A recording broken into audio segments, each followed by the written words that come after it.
За улсчууд сая та бүхэнд ээлжид мэдээлэл хүргэж байна. Бид энэ удаа улсын хөдлөр халамж үйлчлэгийн газар зохион байгуулж байгаа. За малжуулах төсөлд одоо хамрагдсан малчдын уулзах зөвлөгөө болж байна. Энэ талаар бас сайхан мэдээлэл өгье. За залуу малчдын туршлах солилцох уулзалт маань одоо энэ өдөр ингээд 11 сарын 20-нд одоо 5 од ресторан дээр хөдөлмөр халамж үйлчлэгийн газраас зохион байгуулж байна.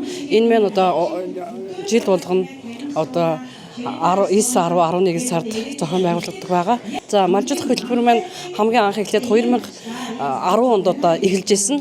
Туршилтын шугамар одоо төргөн суманд хоёр малчныг залуу малчныг одоо сая 500 мянган төгрөгөөр малжуулж ирсэн юм а.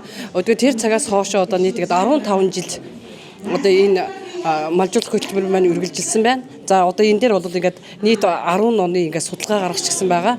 Тэгээд ингээд бодохоор 15 жилд одоо мөн одоо олон хүнийг малжуулж ажлын байраар бий болгож мөн эдгээрээс бол залуу малчтаас маань одоо мянгат малчин сайн малчин бол тодорч байсан ийм төвхтэй.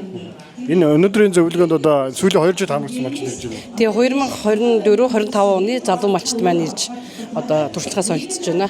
За энэ сургалтанд бас ямар газрууд мэдээлэл зөвлөгөө өгч байна?